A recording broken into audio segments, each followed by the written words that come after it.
On a quiet morning in a remote wilderness, a man was driving along a familiar dirt road when he suddenly heard a faint cries coming from the bushes along the roadside. As he moved closer, he was stunned to discover 4 bobcat kittens, still very young, huddled tightly together, cold, hungry, and completely without their mother. In the harsh, wild surroundings, their lives seemed to be measured in mere hours. What had happened to their mother? Should he step in, or would helping them mean interfering with the natural order? The decision he made in that brief moment set in motion an emotional journey where the line between right and wrong, between rescue and restraint, became painfully thin. And what followed not only saved 4 fragile lives, but also left everyone who witnessed it deeply moved. Before we begin this remarkable story, please take a moment to like the video if you care about wildlife. Subscribe to the channel so you don't miss more touching stories. And don't forget to turn on notifications to follow this meaningful journey from start to finish. 4 tiny lives swallowed by the inferno. Can anything survive the ashes of pure hell? The air tasted of ash and a deeper, metallic tang the small ones didn't understand. Their bodies, once sleek and playful, now ached with a ceaseless, throbbing pain that made even the slightest movement a monumental effort. The warmth of their mother was a distant memory, replaced by the chilling breath of desolation. This was a world stripped bare, a monument to the fire that had roared through, consuming everything familiar. Their small, matted forms, no bigger than a man's hand, lay tangled together near a gnarled, blackened tree, its skeletal branches clawing at the perpetually smoky sky. One, the smallest, barely registered the others, its shallow breaths coming in ragged ups, a faint shudder running through its tiny frame every now and then. Its left hind leg was twisted at an unnatural angle, the fur around it singed and sticky with something dark and slick. A faint, almost imperceptible metallic glint lay half buried in the soot nearby. A cruel, forgotten contraption that whispered of human malice. Their whimpers, thin and reedy, were lost in the vast, echoing silence, a testament to a grief too profound for their young minds to comprehend.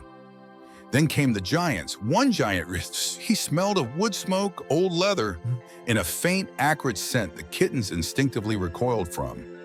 His shadow, vast and encompassing, fell over them, momentarily blocking the faint, oppressive light. He knelt, a terrifying, looming presence. A low, guttural sound rumbled from his chest, not a growl, but something deep and mournful.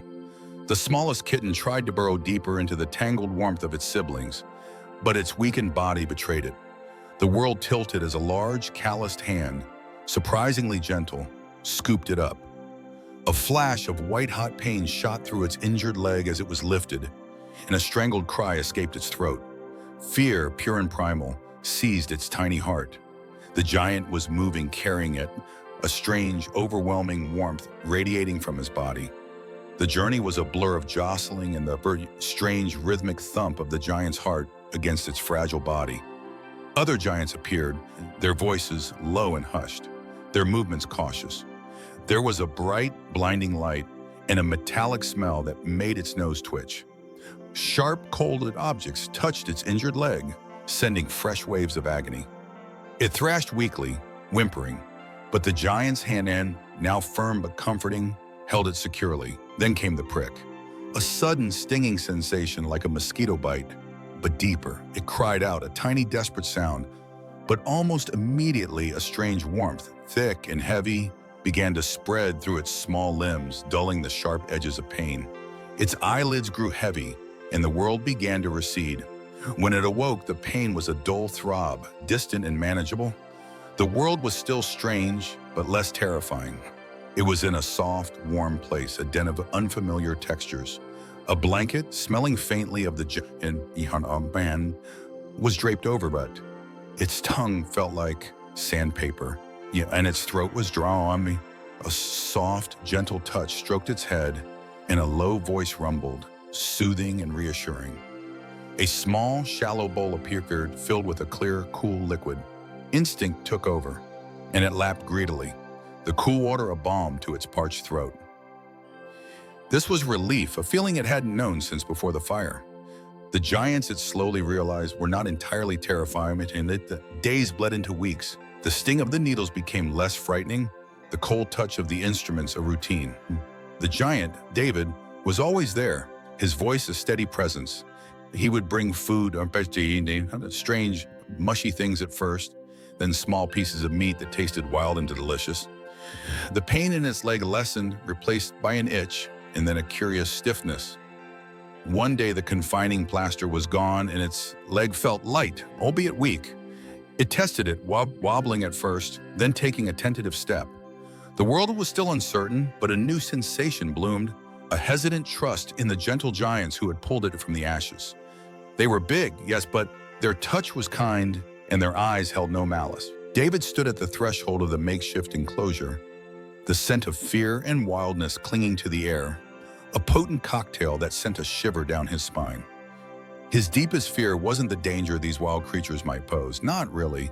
It was the insidious dread of opening old wounds, of allowing himself to care only to witness loss again. Could he truly do this? Could he welcome more pain into his already fractured life?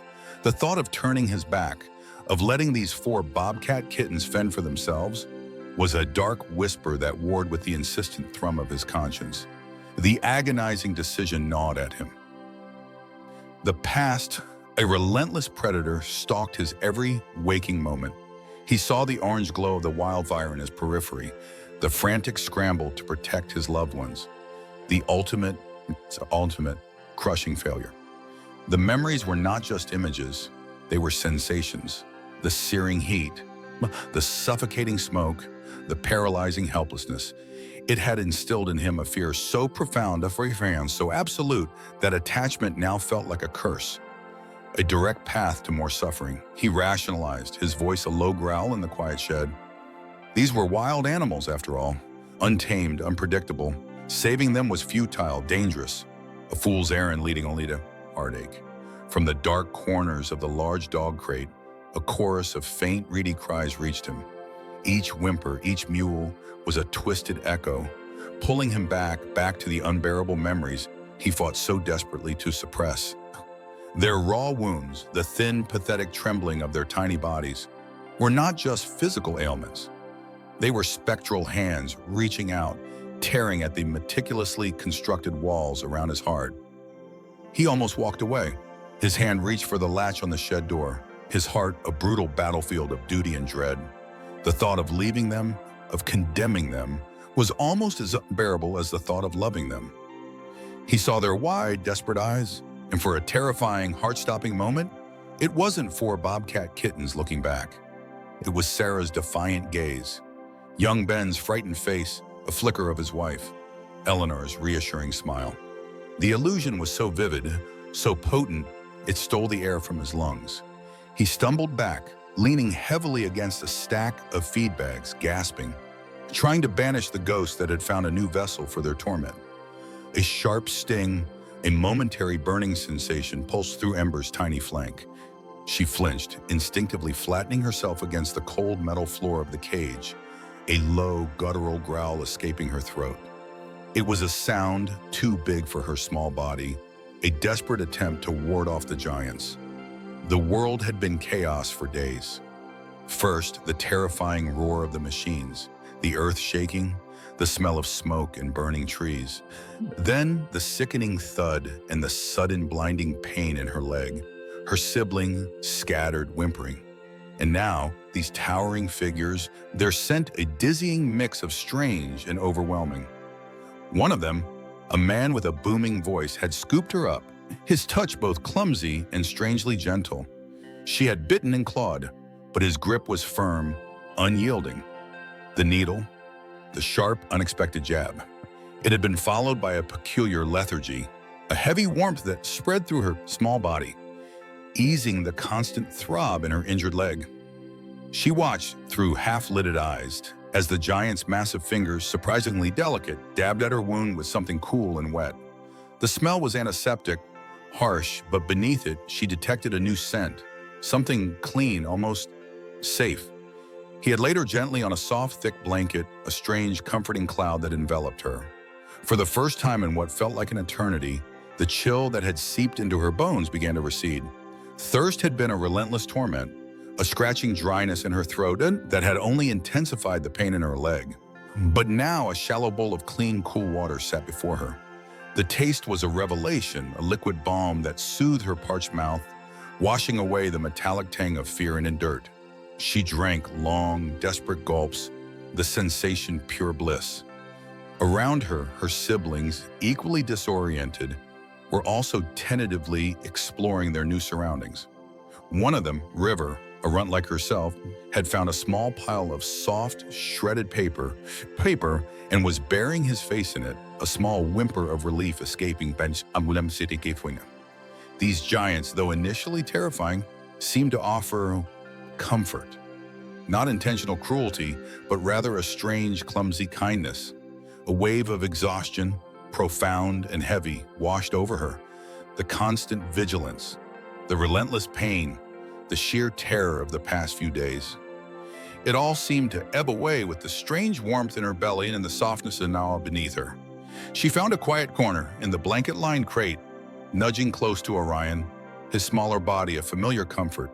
He, too, seemed to be finding peace, his breathing slowing, his small chest rising and falling rhythmically.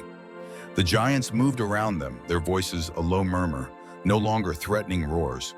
They were still immense, still powerful, but their movements were now measured, deliberate. The sharp antiseptic smell was still present, but it was now interwoven with the soft scent of the blankets, a strange new fragrance that was beginning to feel less alien, more like home. The trust wasn't a conscious decision, not yet, but a subtle shifting in the deep primal part of her brain, a tiny crack in the fortress of fear. The scent of pine needles and damp earth was fading, replaced by the cloying smell of something metallic, something different. Fear, a cold knot in the gut, had been a constant companion since the big shadows moved and the world tilted. Now, even that was ebbing, leaving behind a dull ache, a profound exhaustion. The smallest one, the one with the twisted leg, felt the darkness pressing in, a soft, insistent hand trying to pull it down. It wanted to curl tighter, to disappear into the tangled fur of its siblings, but they were distant, their tiny forms just blurs at the edge of its fading awareness. A giant's hand, a warm, rough mountain, had been near its prey, a strange, gentle pressure that offered no threat, only a strange, unfamiliar comfort. But it was leaving. The big mountain was moving away, a flicker, a movement in the peripheral vision. The big mountain, the human, was turning. Its scent, a mix of old leather and something wild, something safe, was still there, but receding. A wave of utter desolation washed over the kitten. This was it then. The end of the strange, confusing warmth. The end of the confusing, non-threatening presence. It felt a tiny, desperate surge of something it couldn't name, a plea, a last-ditch effort. With an effort that sent a sharp jolt through its bruised little body, the kitten pushed. Its head, heavy and throbbing, lifted a fraction of an inch from the rough blanket. Its tongue, dry and rough, strained forward. The giant's finger was there, impossibly close. It tasted of salt and a faint, comforting warmth. A single, painstaking lick. A minuscule act of trust, of desperation, of a will to live that had been buried under layers of pain and fear. The finger felt rough, yet steady. The world, which had been a blur of pain and cold, began to shift. The big human, David, who had seemed like a looming, unpredictable force, suddenly still, then leaned closer. His scent, which had been a distant comfort, now enveloped the kitten, warm and grounding. The world around it, the dark, swaying box, felt less threatening. It registered the change in the human's breathing, a subtle shift in the rhythm.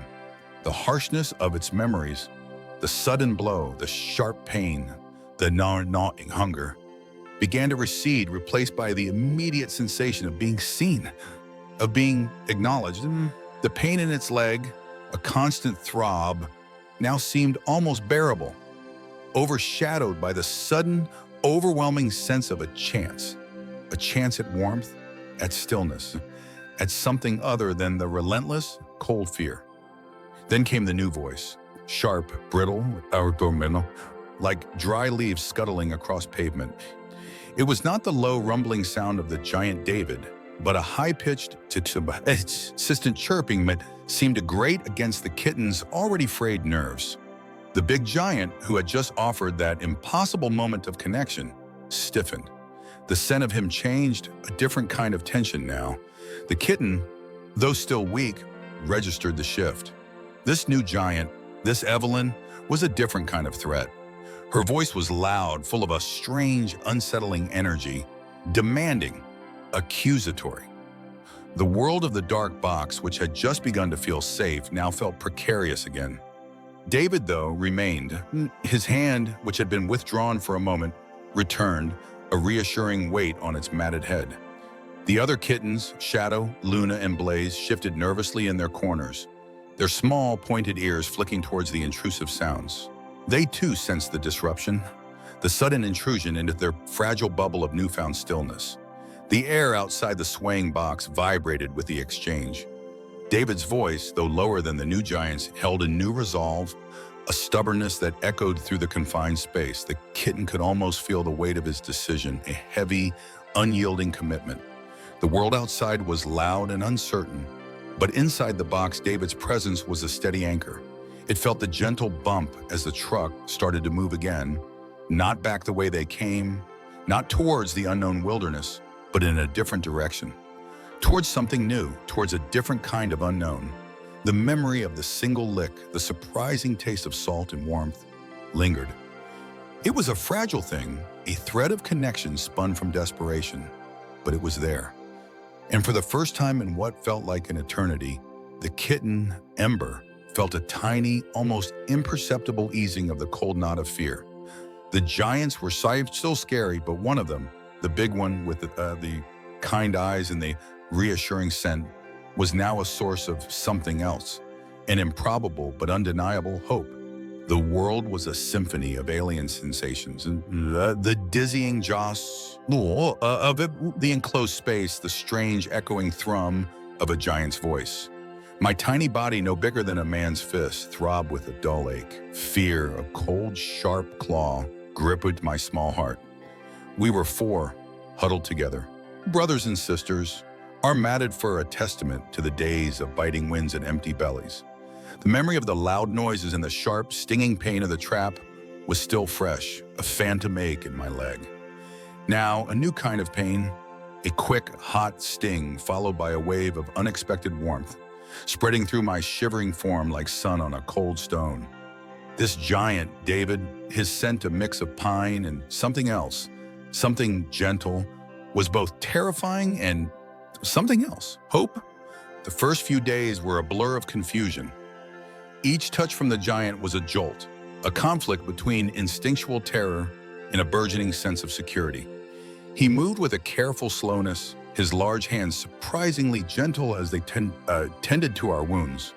The sting of the needles, quick and sharp, was always followed by the sweet relief of a warm, milky liquid filling my empty stomach, chasing away the gnawing hunger. We learned to associate his scent with nourishment, with the soft blankets that replaced the cold, hard earth.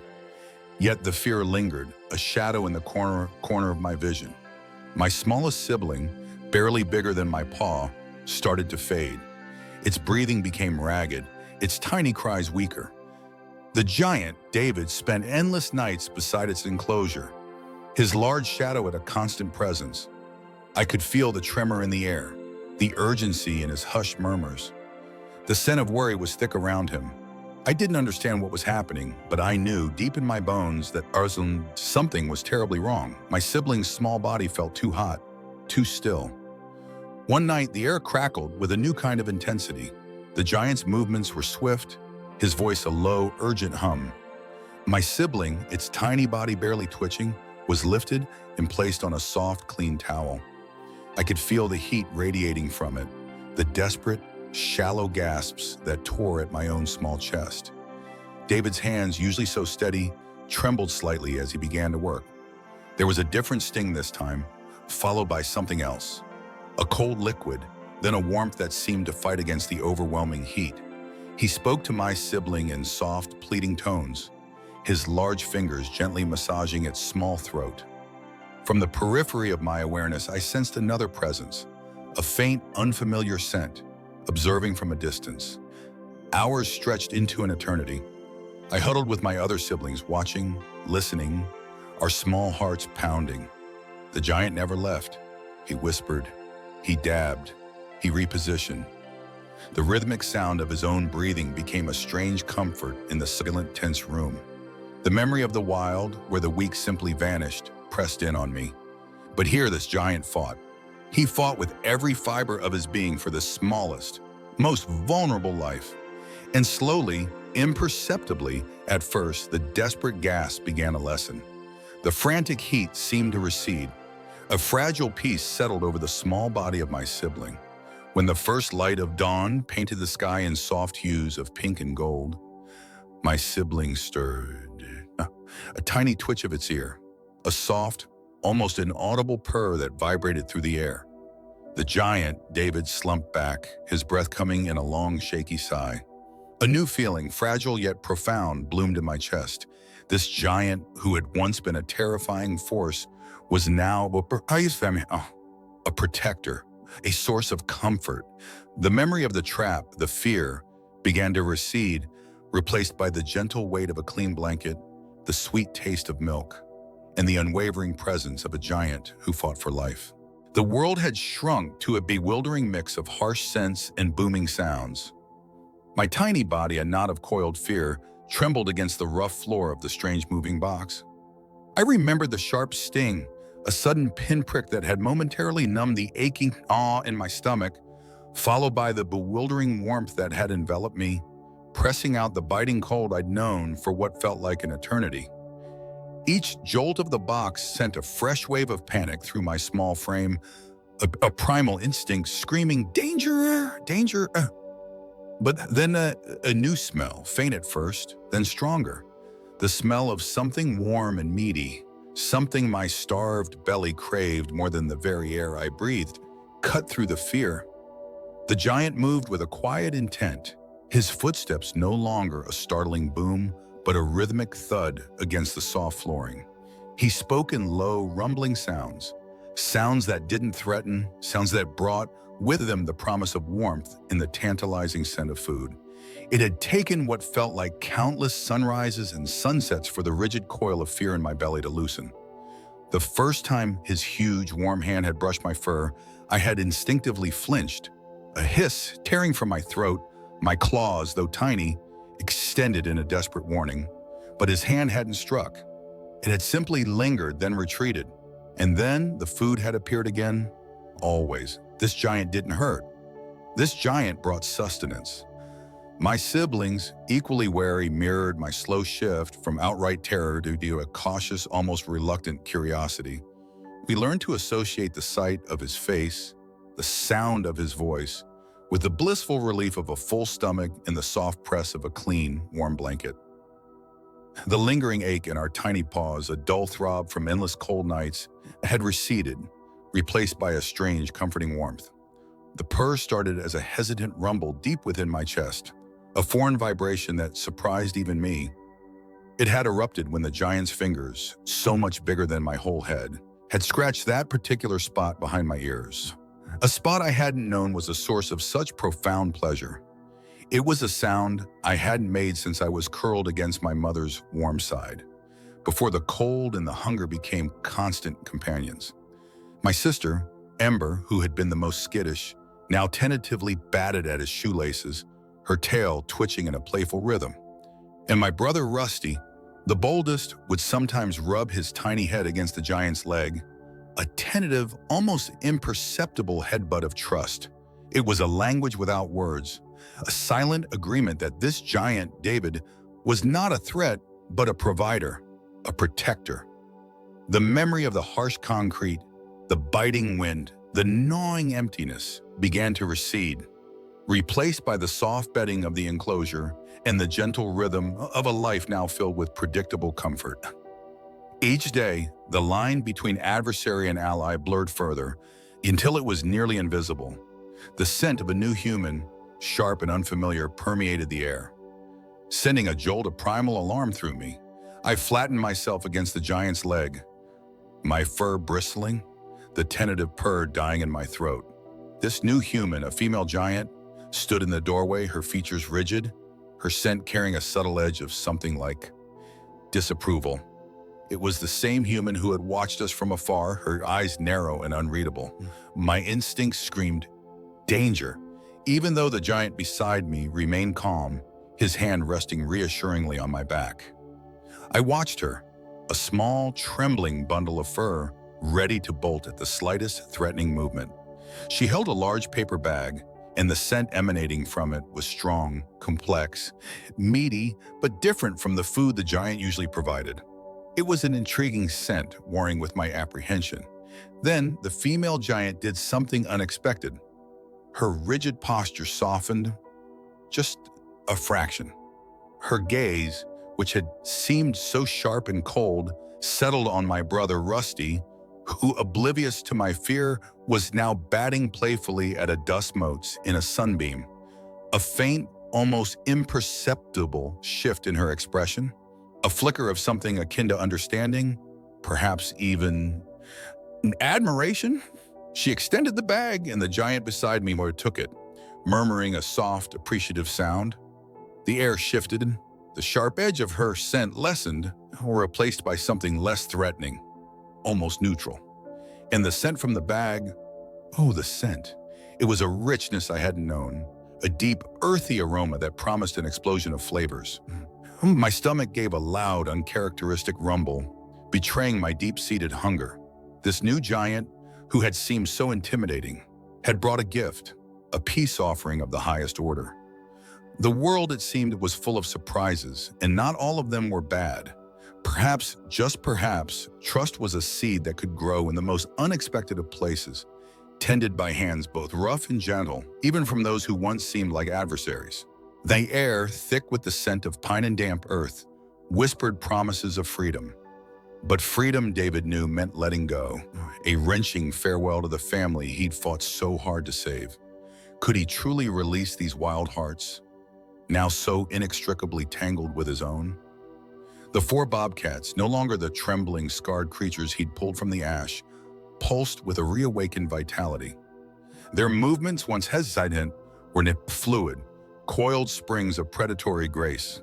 The small, familiar enclosure that had been their haven now felt restrictive, a cage too small for their burgeoning wildness. David watched as Boss, the boldest of the kittens, scaled the mesh wall with effortless agility, his powerful hind legs propelling him upward, his sharp claws finding a purchase in the tight squares. He'd bat at a stray leaf caught in the wire, a flicker of pure, untamed instinct in his amber eyes. His siblings, slightly more reserved, mimicked his actions, their playful pounces growing sharper, their hisses at passing shadows more resonant. The scent of the vet clinic, once a confusing mix of antiseptic and strange, comforting human smells, had given way to the deep, earthy fragrance of their own wild musk. The humans, once imposing giants delivering sharp stings and then gentle strokes, were now simply there. David's presence no longer brought the initial flinch of fear, but a flicker of recognition, a soft gaze that held a different kind of curiosity. They tolerated his proximity, sometimes even accepting a gentle brush of his hand along their soft fur, a tentative truce formed from shared experience. Boss remembered the fire, a searing, terrifying heat that had driven him from the safety of his mother's side, the acrid smoke burning his lungs. The world had turned into a screaming, red inferno. Then had come the giant, a dizzying blur of movement and scent. A terrifying enclosure had swallowed him whole, a place of unfamiliar smells and in the unsettling proximity of other frightened, injured wild things. The sting had come next, a sharp, quick pain in his flank, followed by a heavy drowsiness that pulled him into a dark void. When he woke, the pain was duller, and a strange warmth enveloped him. A soft blanket, smelling of clean linen and the giant's comforting scent, was wrapped around him. Water, impossibly clear and cool, had been offered in a shallow dish, the taste a revelation after days of thirst. Food, soft and easily swallowed, had followed. The giant's presence, initially a source of terror, had slowly, almost imperceptibly transformed.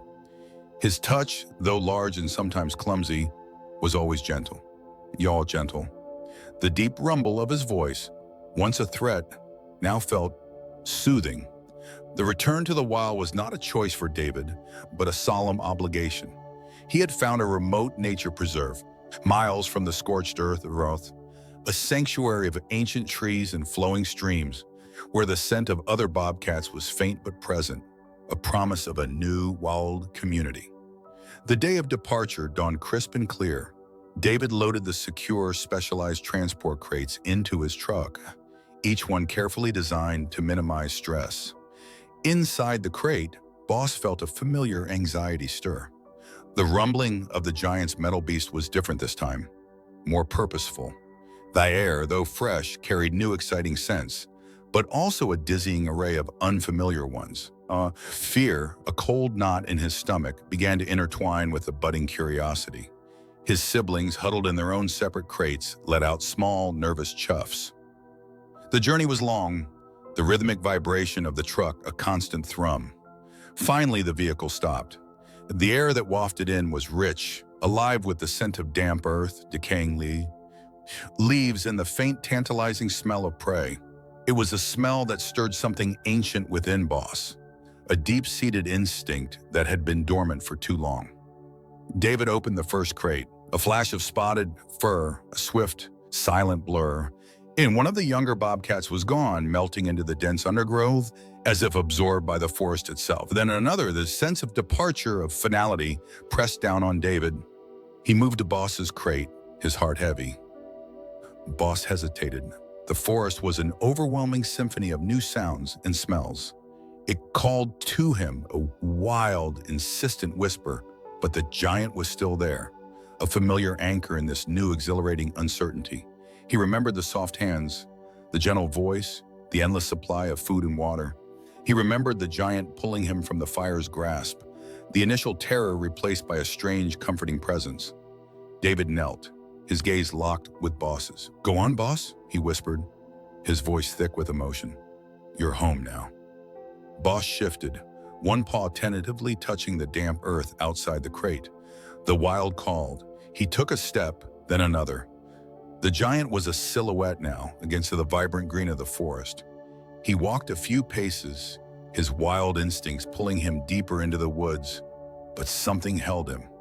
A memory, a bond forged in fire and fear and gentle healing. He stopped. Slowly, deliberately, Boss turned. His amber eyes, reflecting the dappled sunlight filtering through the leaves, met David's for one last, lingering moment. It was a silent acknowledgement, a profound exchange of understanding that transcended species, a fleeting glance that held the weight of shared experience, of loss and of an unbreakable, unspoken love. Then, with a final, almost imperceptible flick of his short, black-tipped tail, Boss vanished into the green depths, a ghost in the ancient woods. The silence that followed was immense, broken only by the rustle of leaves and the distant cry of a bird. David stood there for a long time, the weight of goodbye a heavy ache in his chest, knowing he had done what was right, but feeling the profound, piercing absence of the wild hearts he had so painstakingly saved. They were free, and he too was free, in a different, quieter way, left only with the indelible imprint of their trust in the memory of a bobcat's lingering gaze. The scent of pine and damp earth had long replaced the metallic tang of fear in David's memory. Years had spun by, weaving a quiet peace into the solitary fabric of his life. He'd built fences, tended his garden, and watched the seasons turn, each one bringing its own particular balm. He rarely thought of the small, terrified bobcat kits anymore, not with a pang of sorrow, but with the quiet satisfaction of a job well done. He believed they had found their well, as wild things do. One crisp autumn morning, a shadow detached itself from the forest's edge. It moved with the silent, fluid grace of a hunter, a shape that rippled through the dew-kissed grass. David, sipping his coffee on the porch, felt a strange prickle of awareness before he saw it. A large, majestic bobcat, built of muscle and wild resolve, stepped onto his porch. It wasn't just any bobcat. The fierce intelligence in its eyes, the subtle tilt of its head. It was Boss. He dropped a freshly caught rabbit, still warm, at David's doorstep, a silent, wild offering. Then, as silently as he'd appeared, Boss melted back into the whispering woods, leaving only the gift and a profound sense of wonder in his wake. This was not a one-time occurrence. David, a man who believed in the practical and the tangible, found himself witnessing the impossible. When a nasty flu had him laid low, shivering and weak, unable to even fetch firewood, Boss reappeared. Not alone this time. Two other bobcats, one with a distinctive kink in its tail, the other, smaller, still almost adolescent, lingered at the edge of the clearing. They were silent sentinels, their presence a fierce, wild comfort that chased away the loneliness of his illness. He felt their gaze, a protective warmth, and knew he wasn't truly alone. The time David had accidentally cut his hand, deep enough to need stitches he couldn't manage himself, Boss returned. This time he didn't bring a kill. He simply sat, a silent, watchful guardian on a sun-drenched rock near the back door, his piercing gaze never leaving David's form as he fumbled with bandages. It was as if the wild knew, as if a thread, invisible but unbreakable, still connected them. Evelyn, now a dear friend who often brought him homemade pies and shared his quiet evenings by the fire, would regale neighbors with tales of David's miracle. She'd laugh, a warm, rich sound, as she described the bobcat's silent vigils, the fresh kills left on his porch. "They're his protectors, you know," she'd say, her eyes shining with genuine awe. His wild family. And David, a man who once only understood the logic of numbers and hard work, found himself nodding. How could he argue with a ponies that defied all explanation, a wild love that returned again and again? The cats, for their part, remembered the initial fear, the sudden grasp, the crushing confinement of a carrier, where only the scent of fear and their own frantic breathing filled their world. The sting of a needle that made their muscles jump, followed by a strange, heavy lethargy. The giant hands that were at first terrifying then became surprisingly gentle, stroking matted fur, preferring warm, soft cloths. The first taste of clean, fresh water after days of parched thirst presented in a low, wide bowl, a stark contrast to the stagnant puddles they'd once fought over. The sharp pain of an injured leg slowly fading, replaced by the warm throb of healing beneath a soft bandage. The human, a giant and initially a threat, slowly, incrementally, became a source of comfort, of safety, of sustenance. Rust, earned painstakingly, scent by scent, gentle touch by gentle touch. They remembered the feeling of soft blankets beneath their aching bodies, the controlled warmth of a shelter after the biting wind. The fear of starvation replaced by the consistent offering of food, meaty and satisfying. The humans, once looming shadows, had become providers.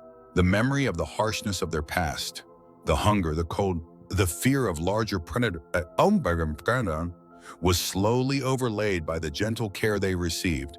And as they grew, as their wild instincts returned, one truth remained. The big human, David, was different. He was the one who had taken them from the edge of oblivion. The bond was a living testament, not just to their past, but to an ongoing, unspoken agreement between man and wild.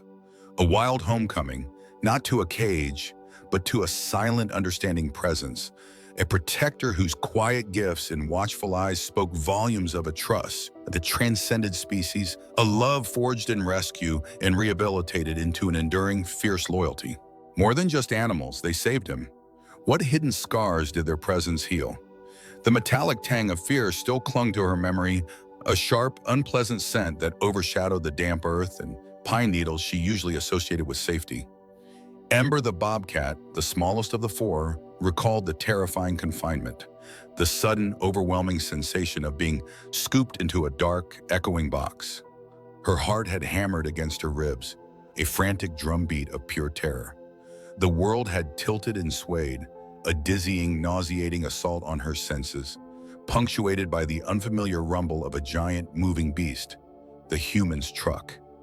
Her matted fur still crisscrossed with old, Unhealed scratches from territory disputes and handamang mishaps bristled at the phantom touch of profians. She had hissed, a guttural warning, but her throat was raw from thirst, and the sound was weak, pathetic. The memory of her siblings' cries, muffled and desperate from their own separate cages, was an ache in her chest. Then came the giants. They moved with an unsettling slowness, their voices a low, rumbling murmur that was less threatening than the sharp barks of coyotes, but no less foreign. The first touch was a prick, a tiny burning pain that made her yelp, thrashing against the strange fabric that held her fast. It was a violation and invasion, yet almost immediately a peculiar warmth spread through her limbs, a heavy, drowsy sensation that stole her fight. Her muscles, tense for days, finally released. When she awoke, the world was softer. The cold, hard floor was gone, replaced by something surprisingly yielding and warm. Her tongue, parched and rough, finally tasted cool water, clean and fresh, unlike the muddy puddles she'd last risked. David, the giant, whose scent was now the most familiar, the one who spoke in soft, soothing tones, was a constant, reassuring presence. She remembered the sheer terror as he had approached her crate, his towering form blotting out the little light there was. But then a dish had appeared, filled with something rich and meaty. It was a smell that drew her, overriding her fear. Her stomach had growled, a hollow, echoing protest against days of hunger. Hesitantly, she had eaten, the first solid food in what felt like an eternity. Each bite was a tiny victory against the gnawing emptiness, a small, undeniable comfort. The others, too, slowly adjusted. There was Jasper, her brother, whose initial growls had been the most ferocious, now often sat by the fence of their shared enclosure, watching David with a curious intensity that had replaced his initial hostility. And then Sage, the oldest female, ever cautious, would slowly emerge from the shadows of the large den box to sun herself, her scarred ear twitching, listening not for danger, but for the comforting rhythm of David's footsteps. Even Shadow the shyest, whose fur was still a bit ragged from his ordeal, now allowed David to leave food without vanishing entirely into the underbrush of their spacious outdoor enclosure.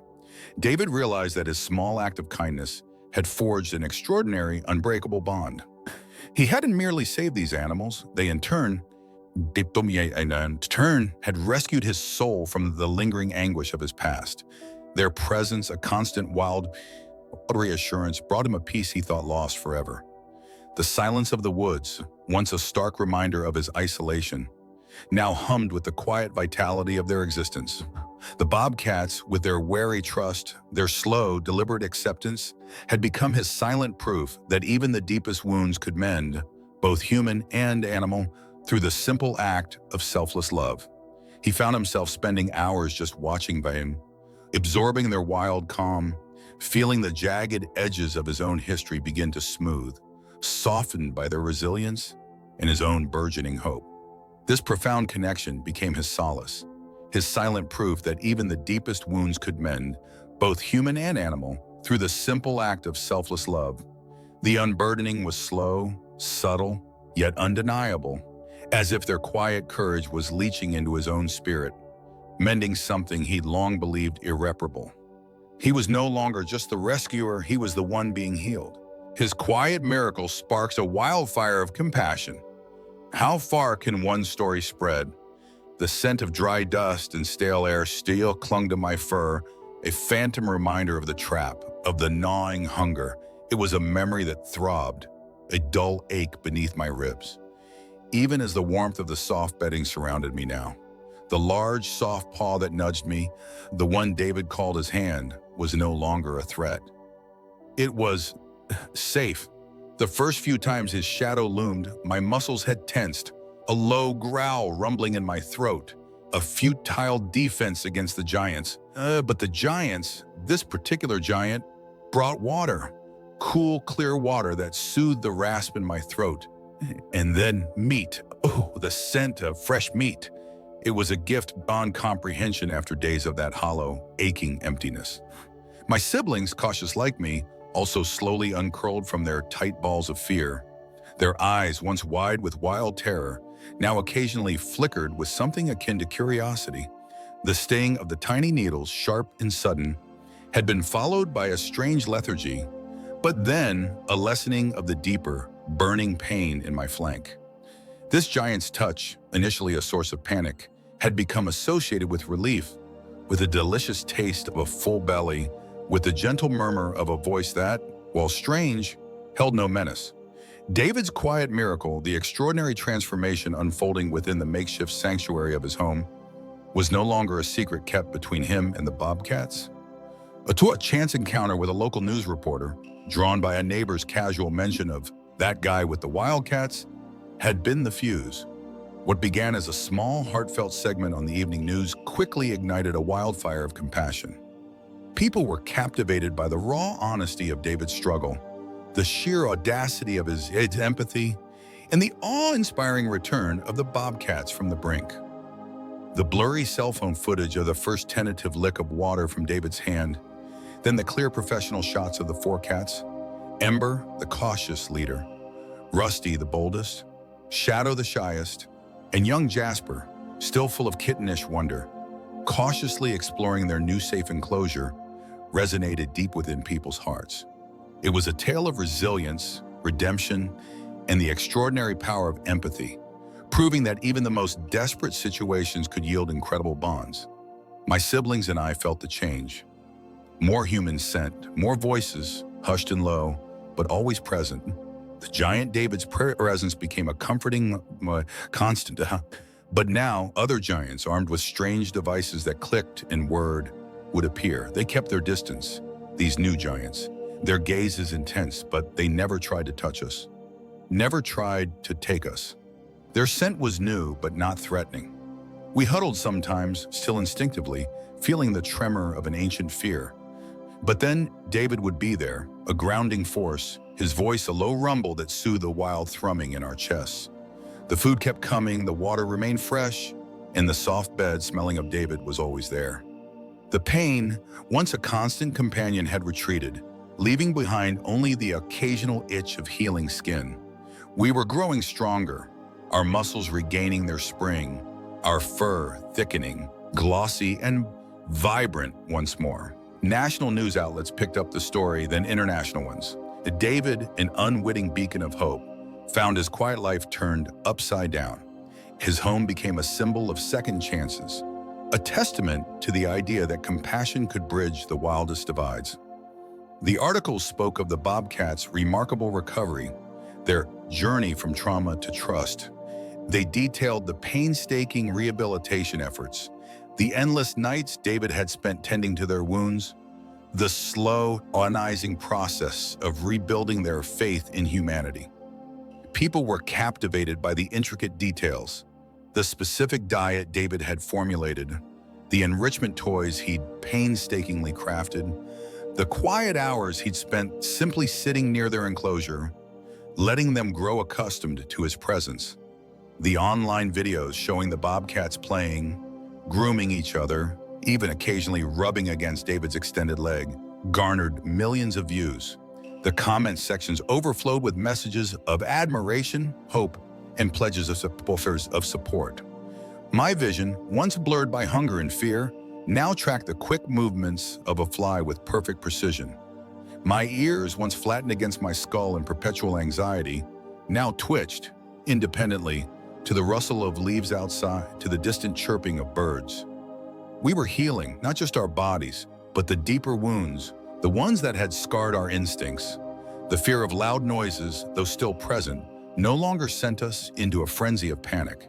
The sudden appearance of a giant no longer triggered an immediate fight or flight response. We watched David and he watched us. A silent understanding, a bridge built of trust and care, spanned the vast chasm between our species.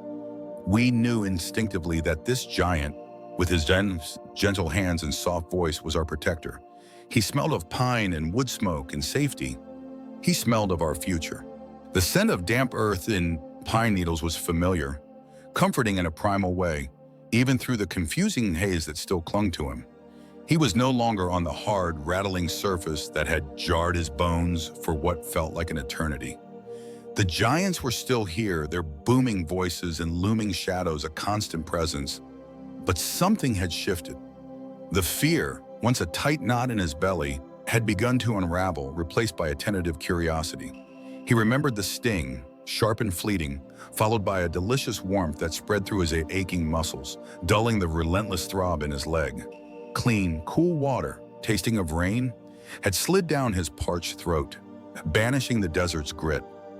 He watched them now, these immense creatures, as they moved with purpose, building, shifting, always with the same gentle intent. The air vibrated with new sounds, not the snarls of territorial disputes or the rustle of prey, but the rhythmic thud of hammer on wood, the whir of unknown machines, and the murmur of human voices. More giants had arrived, their numbers growing daily. They moved with a strange collective energy, some with tools, others carrying strange bundles. He saw David, the one who had first offered the tantalizing, meaty morsel, now directing others, his voice soft but firm. There was another giant, a smaller, quicker one with hair like a fiery sunset. She moved with an intensity that matched David's, her movements less wary now, more confident. She spoke to the other giants with a fierce passion, her voice rising and falling like the wind before a storm. Yet her hands, when they occasionally neared his enclosure, were always slow, deliberate, reassuring. He watched them from the safety of his growing den, the wood now sturdy and high, providing a true refuge from the endless, open sky. He remembered the frantic scramble in the deep snow, the burning in his lungs, the sharp pain in his leg, and a sudden, overwhelming darkness. This new place, though still strange, offered a stark contrast to that terror. The new smells were varied, a blend of wood, fresh earth, and the faint, sweet scent of something medicinal. It was different from the wild, yet lacked the sharp, metallic tang of the place where the tiny, stinging giants had poked and prodded.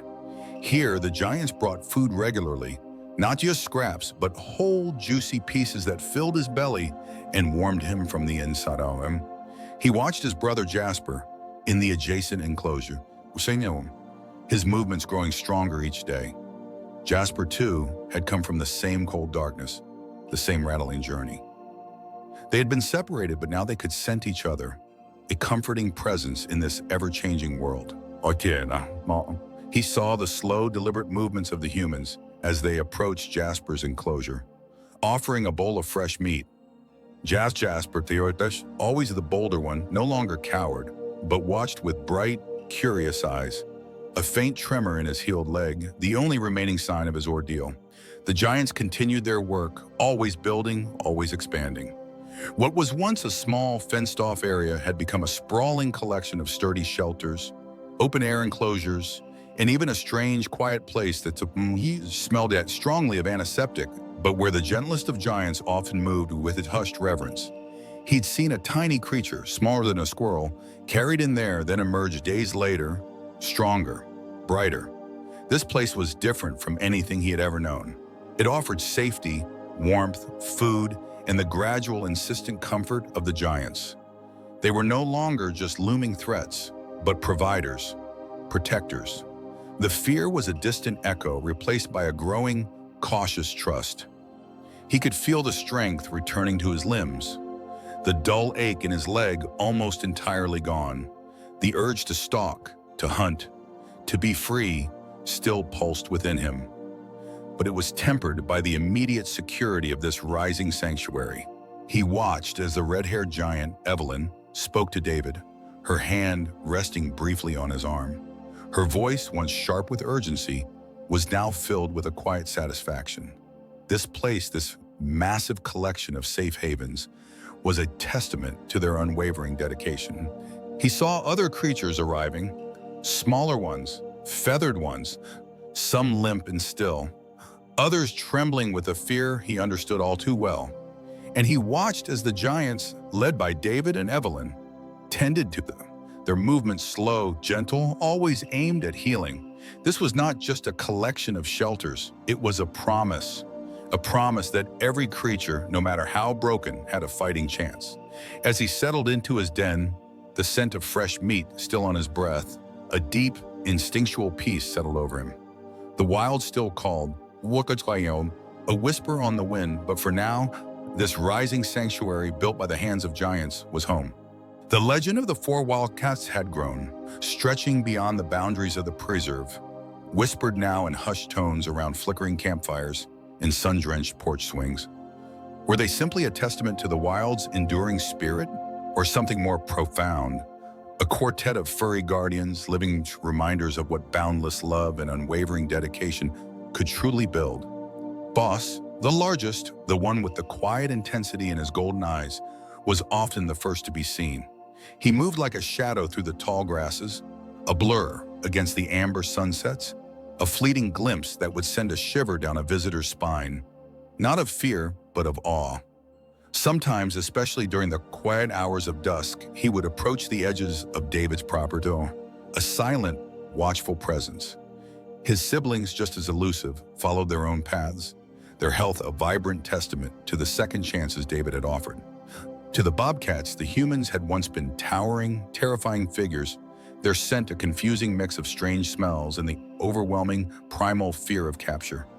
He remembered the overwhelming disorientation, the harsh, metallic smell of the trap, the burning in his leg.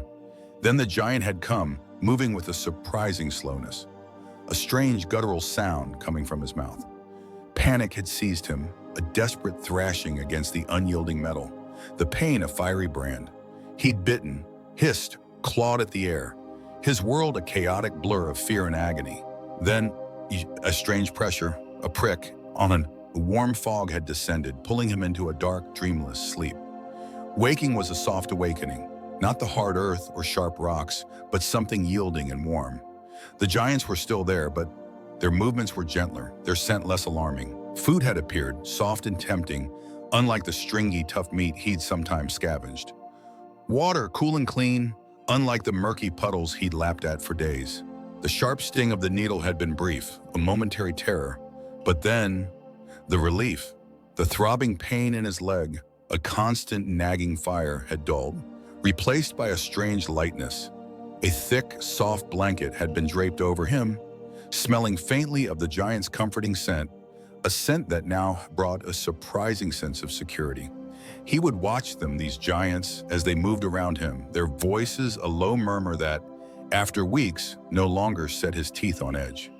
They brought food, fresh water, and a strange, cold liquid that they would rub on his leg, easing the residual ache. He'd learned to tolerate their touch, then to lean into it, the gentle pressure a balm against his past anxieties. The transformation had been gradual, a slow turning of the tide. The memory of hunger, of the constant search for food, of the gnawing fear of other predators, had begun to recede, replaced by the steady rhythm of a full belly and a safe place to rest. He'd watch the giant, David, as he would sit quietly just watching, never intruding, allowing them space. It was a language he understood, this silent respect.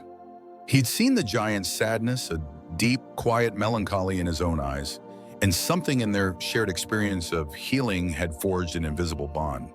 They were not just animals anymore. They were a living, breathing story written in fur and claw, in the quiet understanding between species.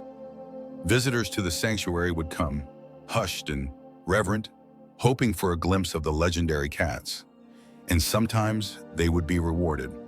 A flash of tawny fur, the flick of a tufted ear, the silent, powerful stride of Boss across a sun-drenched meadow.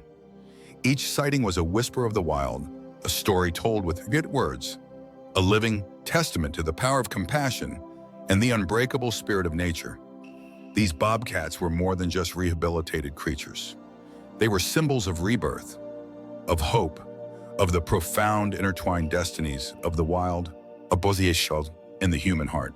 Their presence, a quiet, powerful force, continued to inspire, weaving itself into the fabric of the community, ensuring that the legacy of David's unwavering love would ripple through generations, an enduring whisper of the wild, forever echoing in the hearts of those who believed in second chances. From despair to hope, a man's heart saved and a movement born. What is the true power of kindness? The air itself hummed with a different kind of quiet now, a stillness born not of absence, but of peace.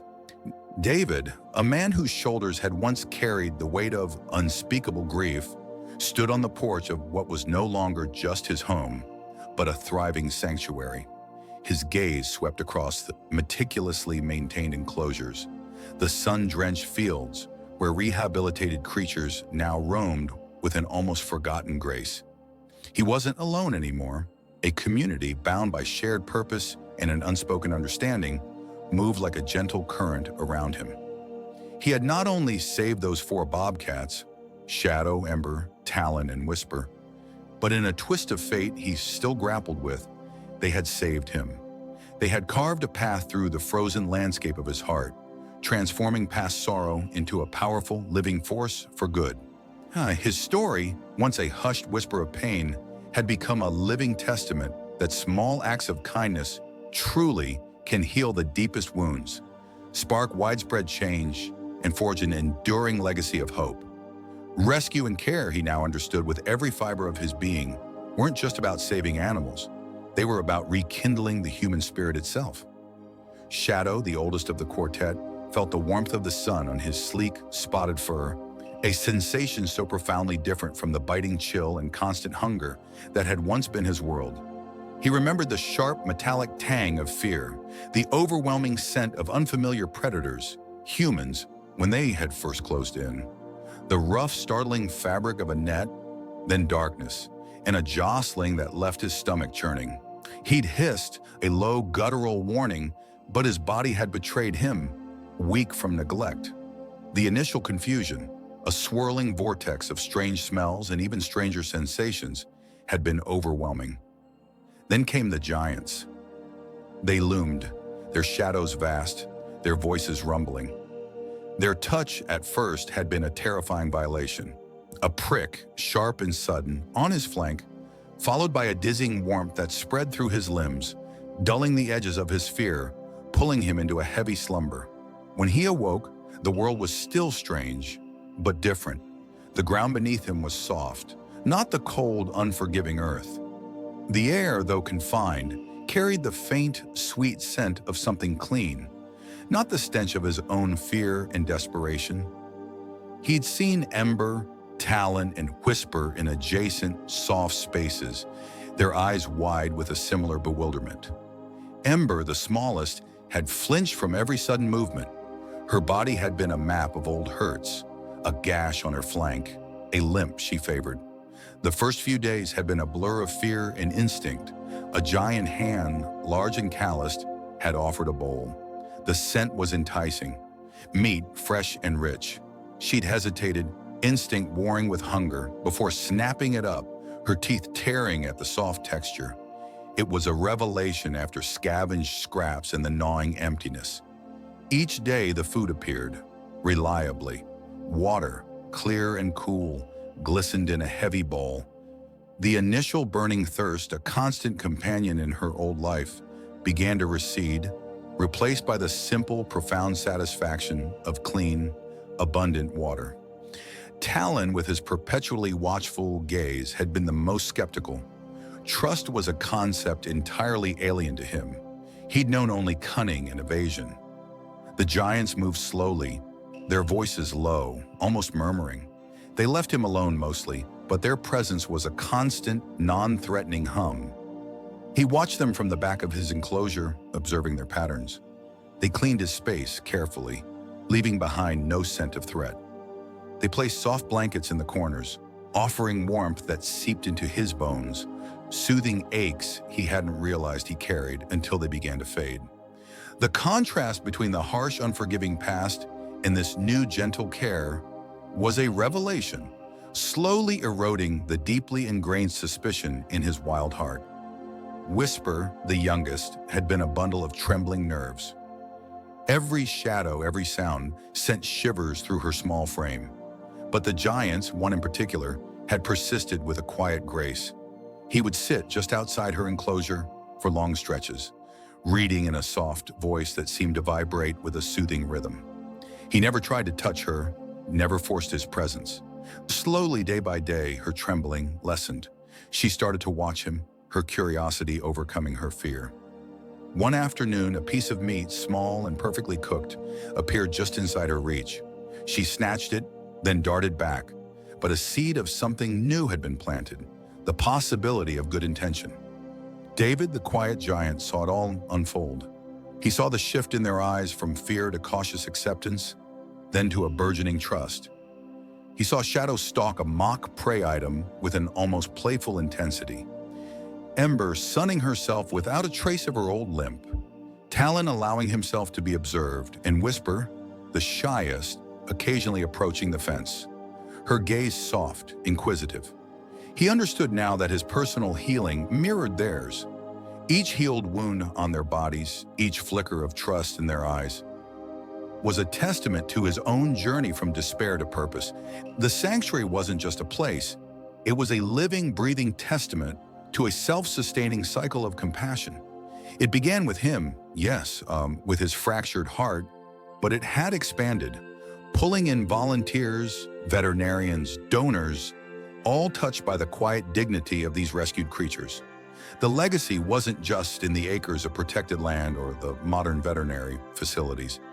It was in the human spirit rekindled, in the quiet acts of devotion that transform fear into comfort, hunger into nourishment, and pain into healing. David's ultimate redemption wasn't an endpoint, but a beginning.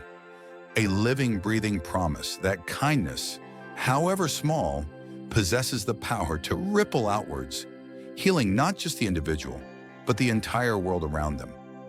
The Bobcats had found their wildness again, their innate spirit, and in doing so, they had gifted David his own. The sanctuary hummed, a testament to a truth David now held sacred. Rescue and care, at their very core, are about the enduring, transformative power of love. If this story touched your heart, comment 1 if you're moved or 0 if you're speechless. Thanks for watching until the end. Don't forget to like and subscribe for more magical stories. See you next time.